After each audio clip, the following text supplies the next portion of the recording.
नमस्कार मेरे प्यारे भाइयों, मैं डिबड़ी सर आप सभी लोगों का मैथ की दुनिया 01 में एक बार फिर से वेलकम करता हूं। आशा करता हूं कि आप सभी लोग मस्त होंगे, जबरदस्त होंगे, जिंदाबाद होंगे और अपनी पढ़ाई भी अच्छे से कर रहे होंगे। क्या हालचाल है आप सभी लोगों का? उम्मीद है पढ़ाई कर रहे होंगे और सभी साथी जो है अच्छी मेहनत के साथ अच्छे नंबर से पास होने की पूरी तैयारी में लगे होंगे। ठीक है ना? तो इसी बीच हम आ गए हैं अपने वीडियो पे और वीडियो हमारा जो है अब तक बात कर रहे थे गणित 2023 में जितने भी क्वेश्चन पूछे गए थे। मैंने कहा था कि आप लोगों से हर एक क्वेश्चन को हम लोग कंप्लीट करेंगे। तो मैंने अब तक 2 वीडियो लेक्चर बना चुके हैं 2023 के पेपर, जिसका पेपर कोड था 822 डीएक्स। ये यूपी बोर्ड की क्लास चल रही है, क्लास 10th के लिए, और इसमें हमने पार्ट ए कंप्लीट कर लिया था। अब हम लोग पार्ट बी स्टार्ट करने वाले हैं आज की इस वीडियो लेक्चर में। ठीक है भाई? तो जिन्होंने भी अब तक पार्ट ए का 2 लेक्चर बना था, एक 1 और 2, लेक्चर 1 और लेक्चर 2 नहीं देखा होगा, एक बार जरूर देख लीजिएगा। हम शुरुआत करने वाले हैं आज पार्ट बी, जिसमें से क्वेश्चन नंबर हमारा जो है आज एक स्टार्ट होने वाला है। वहां भी आपका पार्ट ए था, उसमें 20 क्वेश्चन थे जो केवल और केवल बहुविकल्पी वाले थे। आज हमारे थोड़ा बड़े सवाल मिलेंगे, लिखने वाले सवाल मिलेंगे, जिसको पार्ट बी में रखा गया है। और पार्ट बी में कह रहा है पहला क्वेश्चन क्या कि सभी खंड कीजिए। इसमें ए बी सी डी करके दिया रहेगा। हम इस क्वेश्चन एक में जितने भी क्वेश्चन रहेंगे A B C D E F G करके सबको एक एक करके आज कंप्लीट करने वाले हैं। ठीक ना?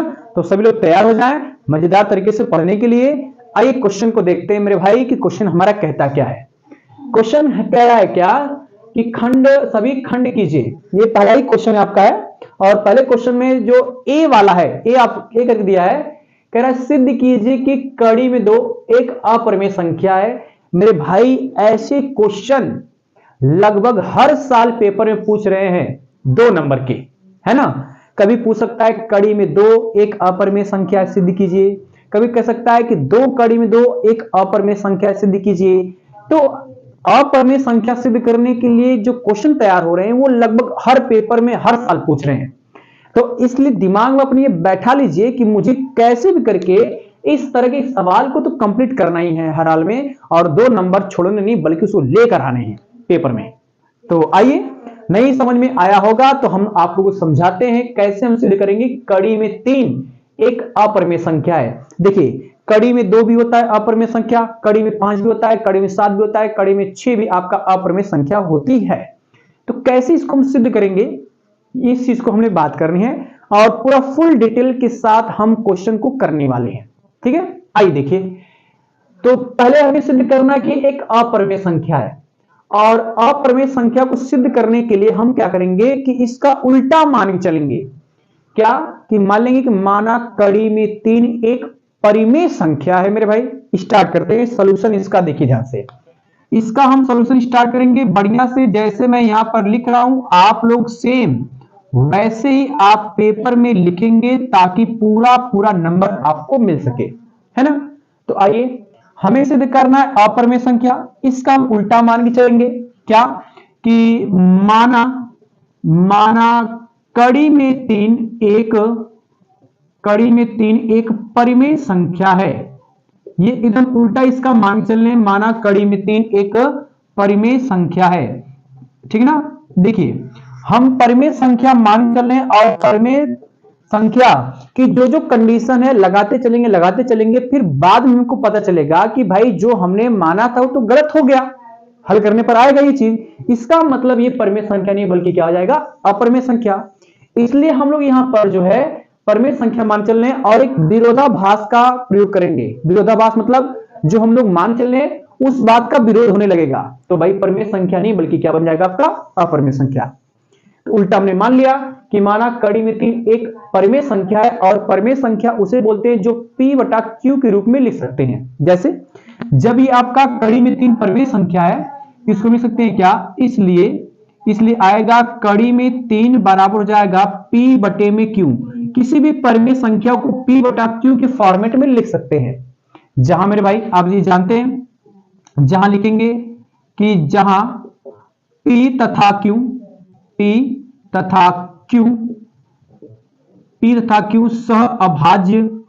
सहअभाज्य संख्याएं हैं, सहअभाज्य संख्याएं है ये आपका एक ये चीज कहता है, जैसे अगर कोई परिमेय संख्या होती है तो जो अंश और बटे में हर होता है वो दोनों की दोनों सभाज्य संख्या होती है। सभाज्य संख्या मतलब क्या कि जिनका HCF, ऐसे मिल दे रहा हूं यहां पर कि जिनका HCF अगर एक आता है उन संख्याओं को हम लोग बोलते हैं सअभाज्य संख्या। जैसे मैंने कह दिया 7 और 3, ये आपकी सअभाज्य संख्या है क्योंकि इनका कोई भी अभाज्य गुणनखंड कॉमन नहीं 7 और 3 में, कोई भी अभाज्य गुणनखंड 7 और 3 में कॉमन नहीं है, इसलिए इन दोनों संख्याओं का HCF केवल एक होगा। तो ऐसी संख्याओं को बोलते हैं सअभाज्य संख्याएं, ठीक ना, ये सअभाज्य संख्याएं। अब देखिए ध्यान जरा, जब ये आपका कड़ी में 3 बराबर मैंने मान लिया P बटे में Q, जहां P और Q आपने कह दिया सअभाज्य संख्या है, तो हम लोग क्या करेंगे, इसका इसे मल्टीप्लाई करेंगे, और जब मल्टीप्लाई करेंगे तब हमारे पास आएगा क्या, इट इंप्लाइज दैट, ये आएगा P बराबर जाएगा कड़ी में 3 और इंटू Q।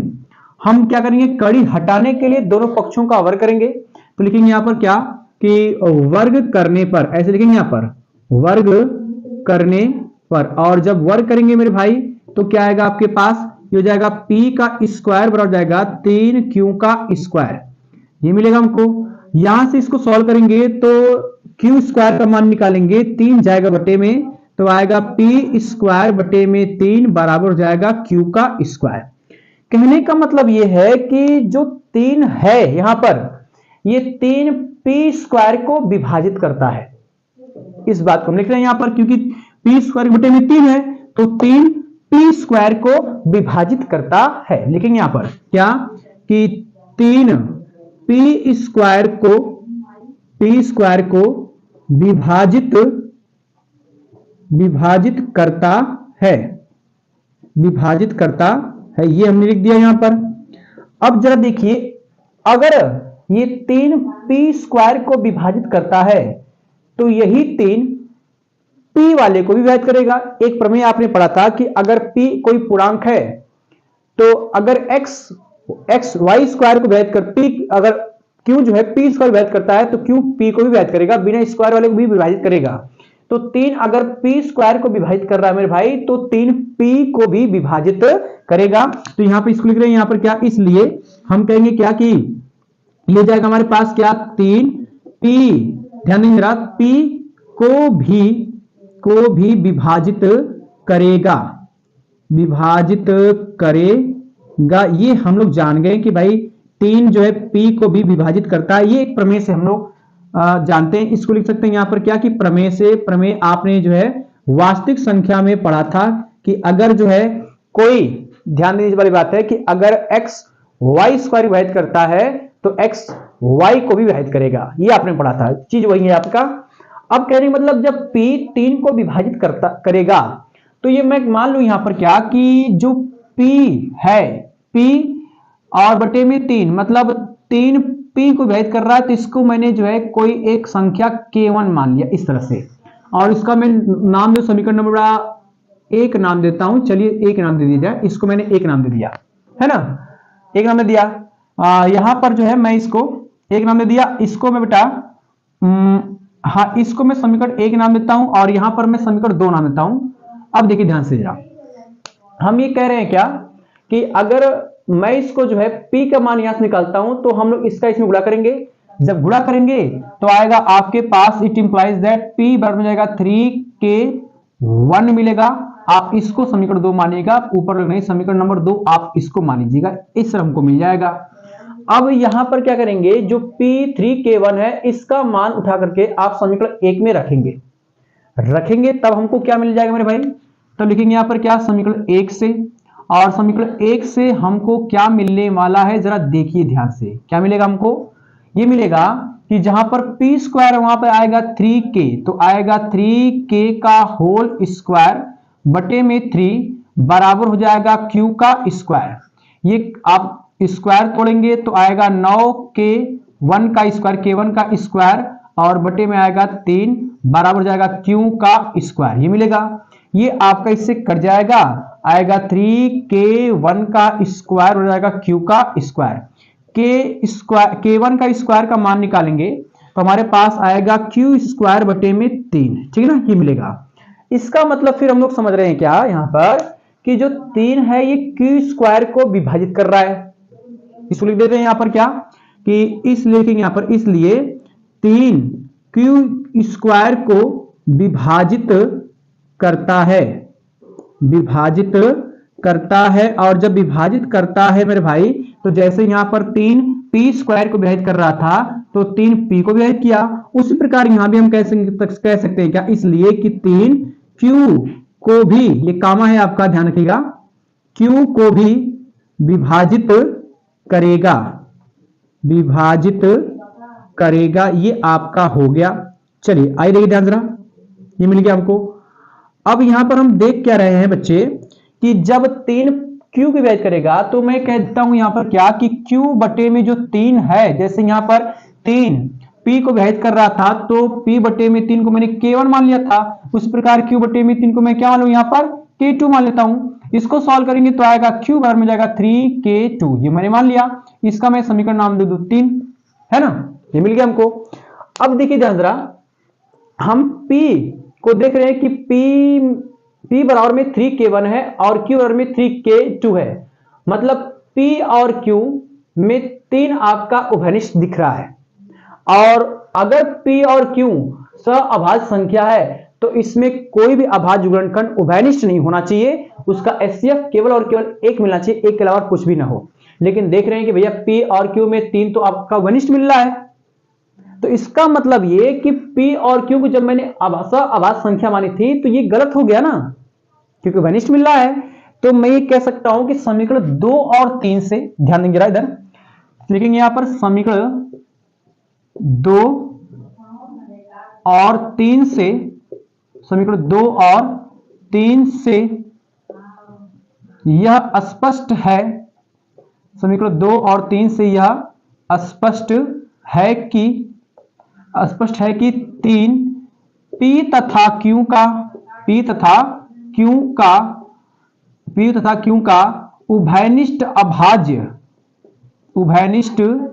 अभाज्य गुणनखंड है, उभयनिष्ठ अभाज्य गुणनखंड है।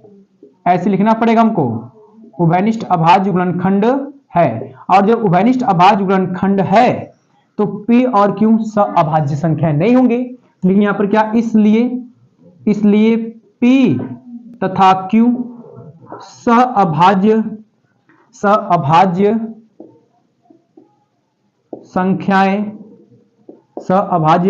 संख्याएं नहीं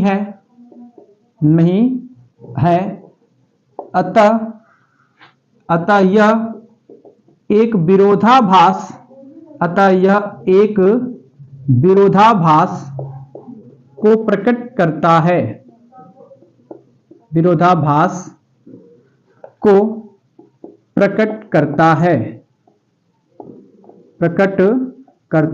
है, ये लिख देंगे आप लोग। उसके बाद जो आपने माना था वो गलत हो गया, लेकिन यहां पर क्या कि अतः कड़ी में 3 एक अपरिमेय संख्या है, इतना लिख देंगे, आपको पूरा प्रॉपर तरीके से कॉन्सेप्ट प्राप्त हो जाएगा। बस इसके अलावा और इसमें कुछ करना नहीं मेरे भाई।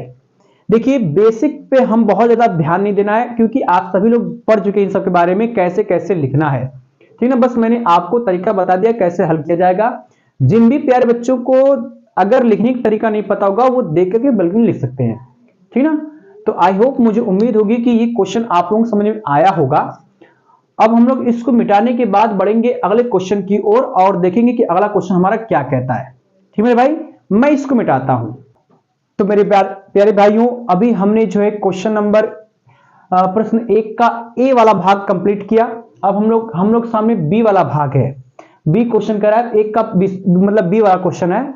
और इस क्वेश्चन को हम लोग पढ़ते हैं, देखते हैं कि ये वाला क्वेश्चन हमसे क्या कहता है।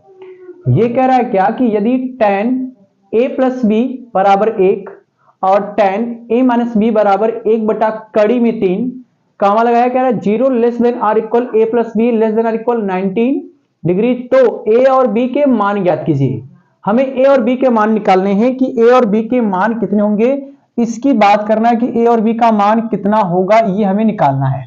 तो पहले मैं इस क्वेश्चन को बताने से पहले ये याद दिला दूं आप लोगों को कि आप त्रिकोणमिति में पढ़े होंगे कि tan 45 अंश का मान 1 होता है और tan 30 अंश का मान 1 बटा कड़ी में 3 होता है।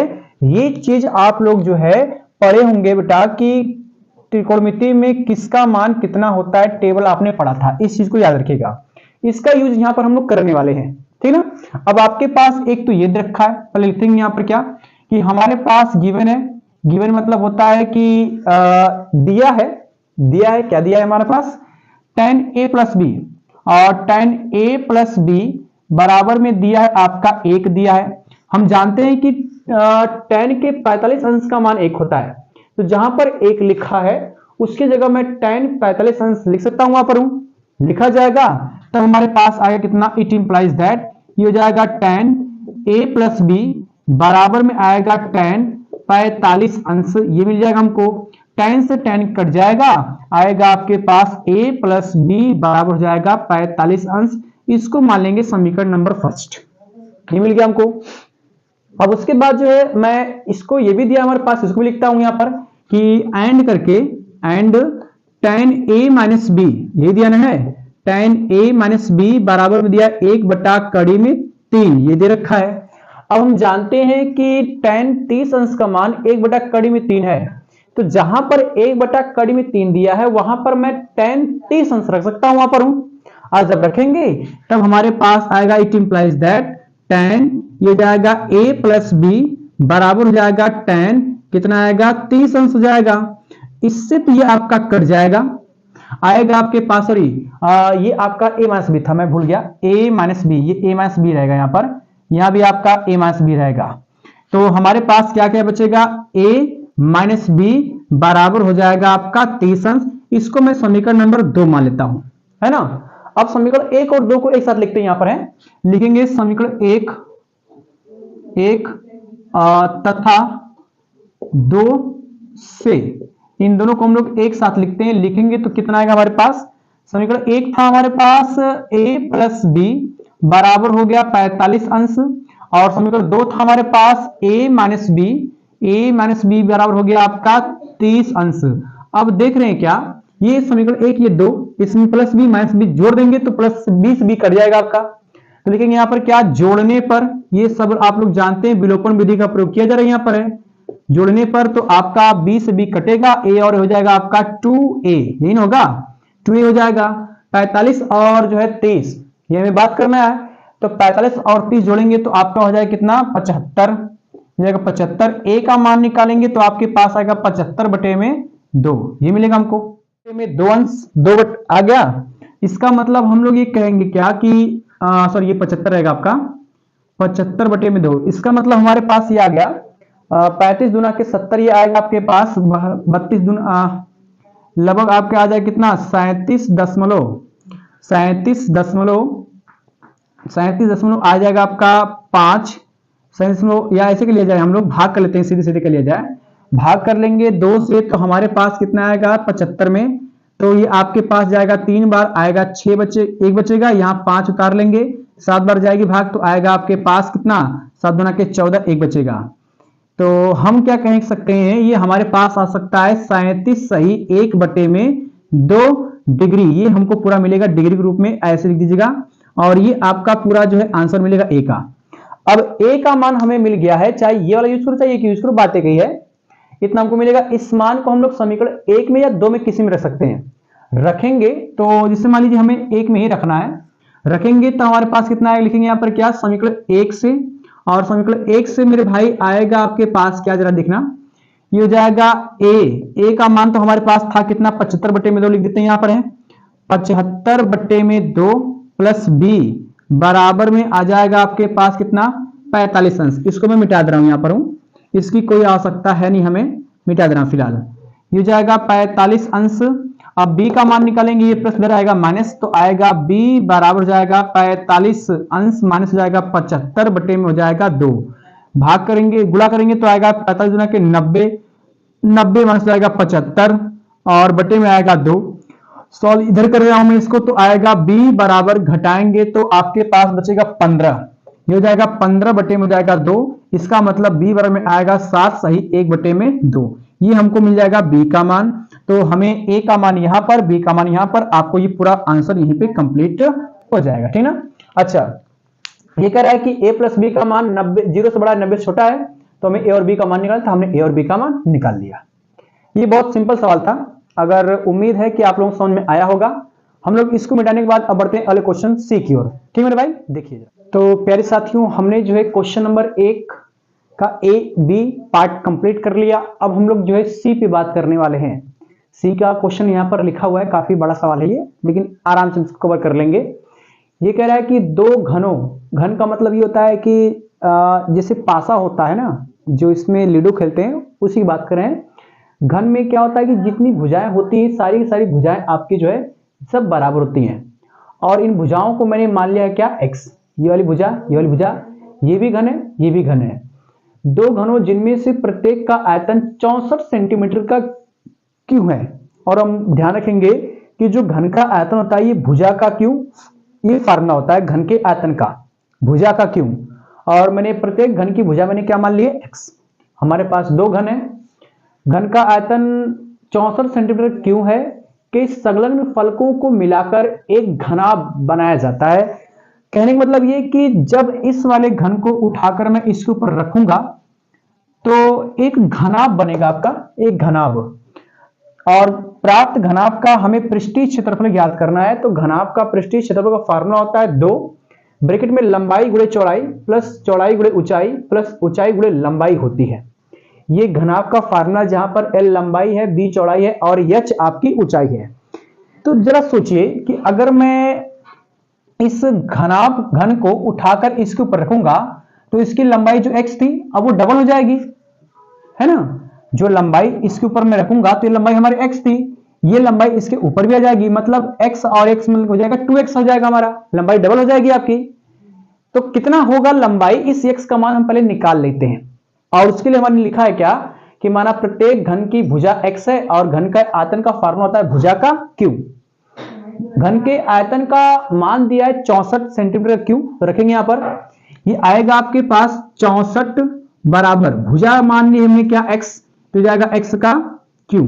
अब ये देख रहे हैं यहां पर क्या कि जो 64 है ये 4 का क्यू होता है ना। मतलब इसको लिख सकते हैं यहां पर क्या कि x का क्यू बराबर जाएगा 4 के पावर में क्यू। दोनों का घात समान है तो आधार भी समान आएगा। तो हम ये कहेंगे x बराबर में आ गया आपके पास 4 सेंटीमीटर। ये प्रत्येक घन की भुजा का मान मिल गया, है ना, प्रत्येक घन की भुजा का मान मिल गया। अब उसके बाद जो है हम लोग क्या करेंगे कि जब जान गए कि इस x का मान हमारे पास 4 सेंटीमीटर है, ये भी 4 है, इसके ऊपर अगर मैं रखूंगा तो 4 और ऊपर 4, मतलब इसकी लंबाई हमारे पास जाएगी 8, 4 आ गई। अब 4, ये आपका 4 मिलेगा और ये भी 4 है, इसके ऊपर उठाकर मैं जब ये रखूंगा तो 4 और 4 हो जाएगा 8। तो प्रॉपर ये कह लिया जाए कि जो इसकी ऊंचाई है, ऊंचाई वो 8 बन जाएगी। बाकी तो लंबाई और चौड़ाई 4 ही रहेगी, लेकिन ऊंचाई आपकी 8 बन जाएगी।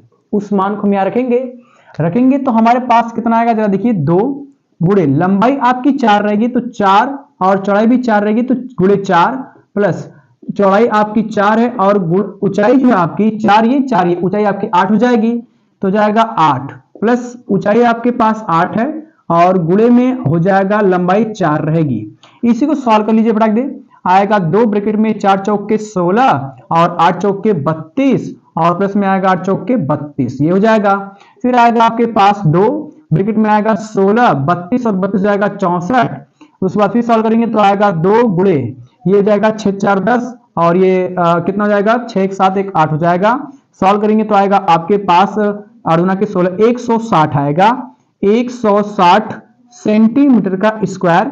ये आपको मिल जाएगा घनाभ का पृष्ठीय क्षेत्रफल, जो कि आपका आंसर होगा, है ना। तो आसान था, ये भी बहुत सिंपल, ज्यादा बातें हमें नहीं करनी थी।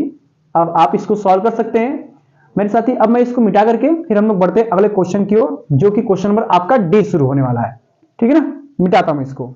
तो प्यारे भाइयों, हमने सी वाला भी कंप्लीट कर लिया। अब हम लोग जो है डी की ओर बढ़ रहे हैं। डी हमारा जो है थोड़ा सा सारणिक वाला है एक सवाल। इस सारणिक में आपको माध्यिका ज्ञात करना है, जो जिसका वर्ग अंतराल और बारंबारता दे रखी है, ये निकालना हमको है। अब माध्यिका निकालने के लिए आपको क्या करना पड़ेगा कि सबसे पहले एक जो है संचयी बारंबारता बनानी पड़ेगी। अब ये संचयी बारंबारता बनती कैसे है इसको मैं बता देता हूं। संचयी बारंबारता बनाने के लिए जो बारंबारता की पहली संख्या रहती है उसको लिखते हैं यहां पर, और इसको जो है इसको 7 को 12 के साथ तिर्यक जोड़ेंगे, तो 12 और 7 जो जुड़ेगा तो आपके पास आएगा 19 हो जाएगा।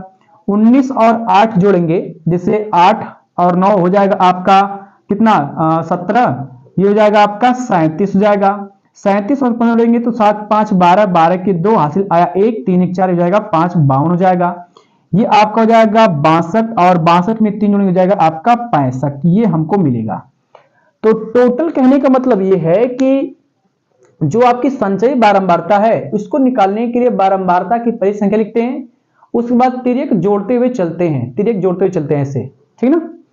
अब यहां पे जो आपका सबसे लास्ट में आता है 65, ये 65 आपका, इसको टोटल जोड़ेंगे तो इसका मान भी 65 के बराबर होगा। आप जोड़ लीजिएगा 65 ही आएगा, है ना। तो मैं कह दूं भाई आपके पास कि जो ये है आपका यहां पे ये ले जाए कि समेशन एफ है, समेशन एफ या ऐसे ले जाए, जो एफ है आपका, हाँ एन है आपका एन, ये आपका 65 है। इसी एन को स्मॉल एन यहां पर मैं लिखा हुआ हूं फार्मूले में, और माध्यिका ज्ञात करने का फार्मूला होता है एल गुणे N by 2 minus C F बटे में एफ गुणे एच होता है। जहां पर मैं आपको बता दूं कि एल आपका बेटा इस वर्ग अंतराल की निम्न सीमा है, मतलब इधर वाला निम्न सीमा होता है, इधर वाला उच्च सीमा होता है, निम्न सीमा है। और n बाई 2 निकालेंगे तो n बाई 2 मतलब स्मॉल n यहां पर है, मैं इसको स्मॉल n लिख रहा हूं यहां पर, n बाई 2 n हो गया। हम n बाई 2 निकालते हैं यहां पर, n बाई 2 निकालेंगे तो n का मान तो आ गया है 65 और बटे में जाएगा 2, इसको सॉल्व करने पर आएगा n बाई 2 का मान हमारे पास आएगा 2 3 6 2 3 6, ये हो जाएगा कितना, हाँ 2 3 6 65, फिर 2 दूना के 4.5 मतलब आएगा 32.5, और 32.5 आपका जो है इसमें जाएगा, इसमें इस वाले में जाएगा, ठीक है भाई। तो इसको घेरेंगे, इसके सामने ये घेरेंगे। अब देख रहे हैं क्या कि ये जो मैंने घेरा है इसे हम लोग बोलते हैं माध्यक वर्ग, और माध्यिका वर्ग में ये 3 चीजें देखनी है, और एल कहता है कि माध्यिका वर्ग की निम्न सीमा, अर्थात हमारे पास दे रखा है क्या क्या, एक तो हमारे पास एल का मान मिल जाएगा, माध्यिका वर्ग की निम्न सीमा 20 मिल जाएगी, एल का मान 20 मिल जाएगा, और n बाई 2 मैंने निकाल ही लिया है, आएगा आपके पास 32.5, तो जाएगा n बाई 2, ऐसे लिख देंगे n बाई 2 बराबर जाएगा आपका 32.5 मिल जाएगा। CF कहता है क्या है कि संचयी बारंबारता की ठीक पहले वर्ग की बारंबारता, संचयी बारंबारता के ठीक पहले मतलब माध्यिका वर्ग के ठीक पहले की संचयी बारंबारता, ये माध्यिका वर्ग है, माध्यिका वर्ग के ठीक पहले की संचयी बारंबारता, अर्थात CF हमको मिल जाएगा कितना 19, और F बेटा आप देख रहे हैं कि F की बारंबारता 18 है, F मिलेगा हमको 18, और H आपका देख रहे हैं कि इसमें कितने कितने का अंतर दिया है, तो H का मान हमको मिल जाएगा 10, ये मिल जाएगा। सारे मान उठाकर फॉर्मूला रखेंगे तो हमको जो है माध्यिका बराबर में क्या मिलेगा, देखिए ध्यान से, L का मान 20 प्लस n बाई 2 का मान आया है हमारे पास 32.5, माइनस में CF का मान आया है 19, और बटे में F का मान आया 18, गुणे H का मान आया है 10, मैंने 10 लिख दिया यहां पर।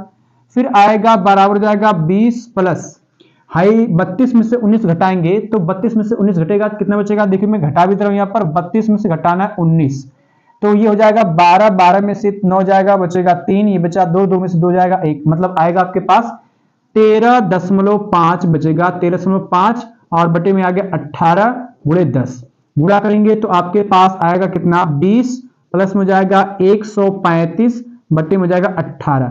अब 18 से में भाग करना है मेरे भाई, तो 18 से जब भाग करेंगे तो ये आपके पास आएगा कितना, 20 प्लस में भाग करने पर ये आएगा कितना 7.5 आएगा, कट जाएगा 7.5 आएगा, जोड़ने पर आएगा 27.5, ये आपको मिलेगा माध्यिका, और यही माध्यिका हमें ज्ञात करनी थी। माध्यिका का मान मैंने निकाल लिया, जो आया आपके पास 27 कितना दी 5, ठीक ना।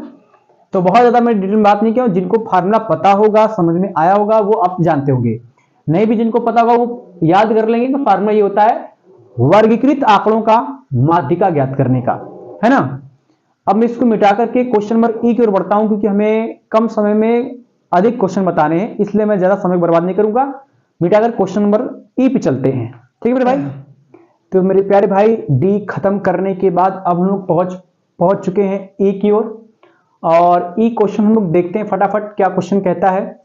ये कह रहा है कि बिंदुओं -1, -5 और -4, 5 को मिलाने वाले रेखाखंड को x अक्ष पर विभाजित करने वाले बिंदु का निर्देशांक ज्ञात कीजिए।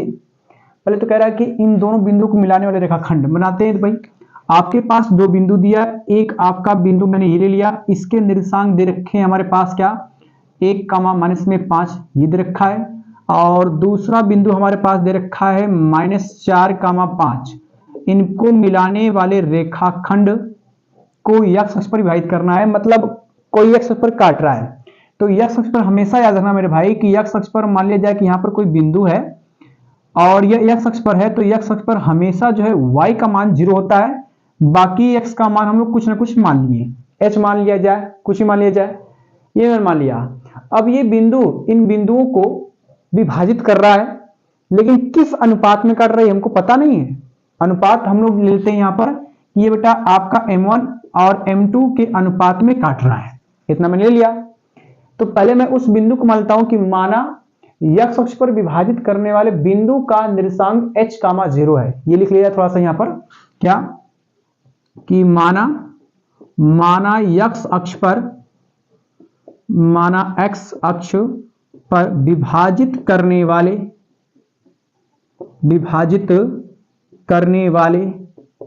बिंदु का निर्देशांक क्या भाई मान लेंगे, बिंदु का निर्देशांक h, 0 है, जो दिए हुए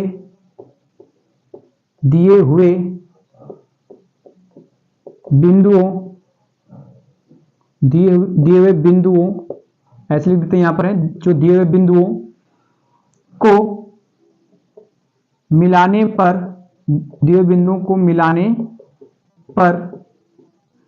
पर m1 अनुपात m2 के अनुपात में विभाजित करता है। ये थोड़ा सा लिखना पड़ेगा आपको, बिना लिखे काम नहीं चलेगा, क्योंकि अगर लिख देंगे तो पूरी बातें एकदम स्पष्ट हो जाएगी।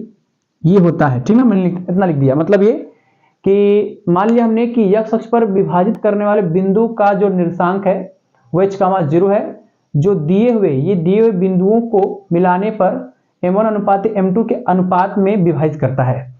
अब इतना लिखने के बाद आप लोग जानते हैं कि हम विभाजन का सूत्र बेटा क्या लिखेंगे यहां पर, क्या कि विभाजन के सूत्र से, थोड़ा ध्यान देंगे जरा, विभाजन के सूत्र से, और विभाजन का सूत्र हम लोग जानते हैं क्या होता है सूत्र, देखिए ध्यान जरा। विभाजन के सूत्र से कहेंगे क्या कि विभाजन बिंदु के निर्देशांक, विभाजन बिंदु के निर्देशांक और विभाजन बिंदु के निर्देशांक का फार्मूला आप बखूबी जानते हैं। वो फार्मूला आपका होता है m1 होता है x2 प्लस m2 x1 बटे में आपका होता है m1 प्लस m2। ये फार्मूला होता है, काम लगाते हैं। फिर होता है आपके पास m1 y2 प्लस होता है m2 y1 और बटे में आपका होता है m1 प्लस m2। ये फार्मूला आपका होता है। तो विभाजन बिंदु के निर्देशांक को तो मैंने h, 0 मान लिया है, तो उसको लिखते हैं यहां पर है। हमारे पास आएगा कितना, इसलिए हो जाएगा हमारे पास कितना, ये आएगा h, 0 बराबर m1 का मान कुछ नहीं दिया है, तो m1 की जगह m1 ही रहेगा गुणे, ये m1 है, m1 गुणे x2 दिया है, x2 का मान हम लोग जो है रखेंगे -4, तो यहां पर आएगा -4 प्लस m2 हो जाएगा और गुणे x1 का मान हो जाएगा 1, तो ये जाएगा 1 बटे में आएगा आपके पास m1 प्लस m2 ये रहेगा भी। फिर लगाएंगे कामा, यहां पर m1 रहेगा और गुणे y2 दिया है, y2 का मान हो जाएगा 5, तो हो जाएगा 5 प्लस हो जाएगा m2 गुणे y1, और y1 का मान हो जाएगा -5, तो ये आएगा आपके पास -5 और बट्टे में आएगा हमारे पास क्या m1 प्लस हो जाएगा m2, कोष्टक बंद हो जाएगा, है ना मेरे भाई। बस अब हल करना है, उसमें जो h का मान आएगा वही हमारा बिंदु का निर्देशांक मिल जाएगा। तो हल करने के लिए थोड़ा सा मैं एक लाइन और बढ़ाता हूं, ये जाएगा h का मान 0 बराबर, इसको गुणा करते हैं, ये हो जाएगा हमारे पास माइनस में हो जाएगा 4m1 प्लस हो जाएगा m2 और बट्टे में आपके पास आएगा m1 प्लस हो जाएगा m2, ये मिलेगा। कामा लगाएंगे यहाँ पर, गुणा करेंगे इसका तो जाएगा 5m1 फिर जाएगा माइनस में 5m2 और बटे में आएगा आपके पास m1 प्लस हो जाएगा m2, ये मिल जाएगा हमारे पास। अब देख रहे हैं क्या हम लोग कि हम जानते हैं कि इसको हम लोग कहते हैं भुज और इसको कहते हैं कोटि, इसको भी कहेंगे भुज, इसको कहेंगे कोटि। तो भुज भुज के बराबर होगा, कोटि कोटि बराबर होगा। मतलब हमारे पास h बराबर में आएगा, चलो देखिए ध्यान से, h बराबर में आएगा माइनस में 4, मतलब ये तुलना करने पर मिल रहा है, h बराबर में आएगा 4m1 प्लस हो जाएगा m2 और बट्टे में हो जाएगा हमारे पास m1 प्लस m2, ये मिलेगा। एंड करने के बाद 0 बराबर में हमको ये मिलेगा, कितना आएगा, 0 बराबर आएगा 5m1 माइनस हो जाएगा 5m2 और बटे में आएगा आपके पास m1 प्लस हो जाएगा m2, ये मिलेगा। इसका तिरक गुणा करेंगे तो 0 हो जाएगा, आएगा आपके पास क्या कि 5m1 माइनस हो जाएगा 5m2 बराबर आएगा 0। तो सीधे सीधे मैं कह दूं यहाँ पर कि जो 5m1 बराबर हो जाएगा 5m2, 5 से 5 कट जाएगा आपका, ये आएगा m1 बटे में m2 बराबर हो जाएगा आपका 1 बटे में 1, या इसलिए कह लिया जाए कि m1 अनुपात m2 बराबर आएगा आपके पास 1 अनुपात 1 हो जाएगा। m1 का मान भी 1 है, m2 का मान भी 1 है, इसमें रख देते हैं। तब हमारे पास आएगा h बराबर जाएगा 4 गुणे 1 प्लस 1 और बटे में आएगा 1 प्लस में 1, फिर आएगा h बराबर में देखो कितना आ रहा है, 4 एकम में 4, घटाएंगे तो बचेगा आपका माइनस में 3 बटा 2, ये h का मान मिल गया। अब हमसे कह रहा था कि मैंने माना था बिंदु का जो निर्देशांक था वो आ गया h का मान 0, h का मान हो गया -3 बटे में 2। तो लिखेंगे यहाँ पर क्या कि अतः उस बिंदु के निर्देशांक या अतः वह बिंदु या उस बिंदु के निर्देशांक हमारे पास जाए, कितना लिख दे रहा हूं यहाँ पर नीचे क्या, अतः करके, अतः वह बिंदु ऐसे लिखेंगे यहाँ पर, वह बिंदु आपका हो जाएगा -3 बटे में 2 कामा 0 है, बस इतना लिख दीजिएगा, आपको पूरा आंसर एकदम मिल जाएगा A to Z। तो काफी थोड़ा सा लेंदी सवाल था, बाकी तो ठीक ही है, जिसको पता होगा कॉन्सेप्ट एकदम बराबर तोड़कर आया होगा, है ना। अब आप लोगों की बारी 2025 में कितना अच्छा नंबर लाते हैं देखना पड़ेगा आपको, तो मेहनत से पढ़ाई करिए। हम लोग इसको मिटाने के बाद एक क्वेश्चन और बचा है, उसको भी कंप्लीट कर लेते हैं, तब तक आप लोग इसको नोट कर सकते हैं या स्क्रीनशॉट चाहे तो ले सकते हैं। ठीक है भाई, मिटाता हूं उसको मैं। तो प्यारे भाइयों, मैंने जो है क्वेश्चन नंबर ए भी कंप्लीट कर लिया। अब एक अंतिम क्वेश्चन बचा है इस प्रश्न 1 का, जो यफ है, ये भी छोटा सा है, इसको भी जल्दी खत्म कर लेंगे। प्रश्न कह रहा है कि बिंदु ए के निर्देशांक ज्ञात कीजिए जहां ए बी एक वृत्त का व्यास है, एक वृत्त है आपके पास जो ए बी वृत्त का क्या है, व्यास है, जिसका केंद्र दे रखा है 2,-3, मैंने केंद्र को ले लिया 2,-3 तथा b के निर्देशांक 1,4, b के निर्देशांक 1,4 है। तो हमें a का निर्देशांक ज्ञात करना है, इसका निर्देशांक निकालना है। तो मैंने मान लिया h का मान k मान लिया फिलहाल के लिए, अथवा इसको मैं लिख भी दे रहा हूं यहाँ पर क्या कि माना बिंदु a का निर्देशांक, ये आपका हल है बेसिकली, बिंदु a का, माना बिंदु a का निर्देशांक, ये ले लिया हमने, बिंदु a का निर्देशांक क्या क्या मान लिया मेरे भाई, h कामा k है। अब एक बात मैं आप लोगों को याद दिला दूं कि अगर ये AB वृत्त का व्यास अगर है, तो व्यास है तो केंद्र जो होगा इस AB का मध्य बिंदु होगा, एकदम श्योरली है ये चीज है। तो जब केंद्र AB का मध्य बिंदु है तो हम ये फार्मूला जानते हैं मध्य बिंदु के निर्देशांक का, जानते हैं फार्मूला क्या होता है मध्य बिंदु के निर्देशांक का, ध्यान दीजिए इधर, मध्य बिंदु का निर्देशांक, इसका फार्मूला हम लोग जानते हैं, कैसे जानते हैं जरा गौर करेंगे। फार्मूला इसका होता है क्या, होता है भाई x1 प्लस x2 बटे में होता है 2, फिर कामा y1 प्लस y2 बटे में 2। ये फार्मूला होता है मध्य बिंदु के निर्देशांक का फार्मूला होता है। अब यहां पर जो मध्य बिंदु है वो केंद्र है, और बाकी ये दोनों बिंदु हैं आपके, तो इसका यूज करेंगे। मध्य बिंदु का निर्देशांक हमारे पास दे रखा है 2, -3 गाइड कर रहा हूं मैं यहां पर। ये आएगा आपके पास 2, -3 हो जाएगा, इसलिए करके फिर बराबर में x1 का मान हो जाएगा h, तो हो जाएगा h प्लस x2 का मान हो जाएगा 1, तो प्लस 1 बटे में 2, y1 का मान k रखा है भाई, k रख देंगे, k प्लस y2 का मान हो जाएगा 4, तो 4 बटे में हो जाएगा 2। इतना पता है हमको। अब इसको फिर सॉल्व करते हैं, आएगा आपके पास इट इंप्लाइज दैट 2, -3 बराबर, या तो एक काम करते हैं यहाँ पर है, यहीं पे हल कर लेते हैं इसको है। अब देख रहे हैं कि ये भुज है, ये भी भुज है, तो भुज भुज के बराबर, कोटि कोटि बराबर जाएगा, तुलना करेंगे तो आएगा, इसलिए हो जाएगा 2 बराबर जाएगा k प्लस 1 बटे में 2, एंड करके लिखिएगा, माइनस में 3 बराबर आएगा k प्लस 4 बटे में आएगा 2, सॉरी k नहीं, सॉरी ये h रहेगा, ये तो h है, मैं भूल गया था, 2 गुना के 4 हो जाएगा, आएगा h प्लस 1 बराबर 4, ये इधर भेजेंगे तो आएगा h बराबर में 3, h का मान 3 मिल गया। और इधर सॉल्व करेंगे तो ये कितना आएगा, k प्लस 4 बराबर आएगा माइनस में 6, 2 दूना 2 3 6, फिर k का मान आएगा, घटाएंगे इधर तो हो जाएगा 6 4 10, ये मिलेगा हमको।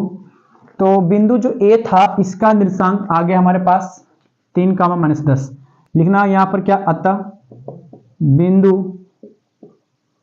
a का निर्देशांक, और बिंदु a का निर्देशांक हमारे पास आ गया है 3, -10 है। बस इतना लिखेंगे, लिख के छोड़ देंगे, ये हमको मिल जाएगा प्रॉपर तरीके से, ठीक है। तो मेरे भाइयों, उम्मीद होगी कि आपको इस वीडियो लेक्चर में जितने भी क्वेश्चन मैंने पढ़ाए आप लोगों को पूरा कंप्लीट समझ में आया होगा। जो भी मेरे भाइयों को दिक्कत होगी वो आप सभी लोग कमेंट बॉक्स में जरूर बता देंगे, और अब हमें किस तरह से क्वेश्चन लाने चाहिए ये भी आप लोग अपना सुझाव जरूर दीजिएगा। पढ़ाई अच्छे से करिएगा, किसी प्रकार कोई दिक्कत हो तो जरूर बताइएगा।